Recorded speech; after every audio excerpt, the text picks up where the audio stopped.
বন্ধুরা কেমন আছেন সবাই? আশা করি সকলেই ভালো আছেন। তো শীতকালের পরিবেশ, তারপরে আবার এদিকে বাইরে বৃষ্টি শুরু হয়েছে। তো যাই হোক, এখন আর ঠান্ডা নেই। যাই হোক, কাল থেকে মোটামুটি আকাশ মেঘলাও আছে, তারপর কদিন ঠান্ডাটা কম আছে অনেক। তো পড়বে হয়তো আবার। যাই হোক, আপনাদের বাইরের পরিবেশ দেখাচ্ছিল। হরে কৃষ্ণ, রাধে রাধে, নিতাই গৌর সীতানাথ প্রেমানন্দে, হরি হরি বল, হরে কৃষ্ণ। Battery low. যাই হোক, আকাশেরও ব্যাটারি লো। এখানে দেখুন কি অবস্থা, বৃষ্টি শুরু হয়ে গিয়েছে। কিন্তু এখানে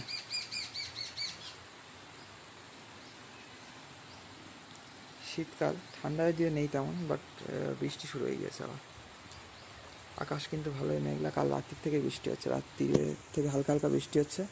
ঘুমোতে যাওয়ার আগের থেকে দেখি, তার ভোর থেকে তো বেশ ভালো রকমের বৃষ্টি হচ্ছে। আবার হচ্ছে পরিবেশ আপনাদের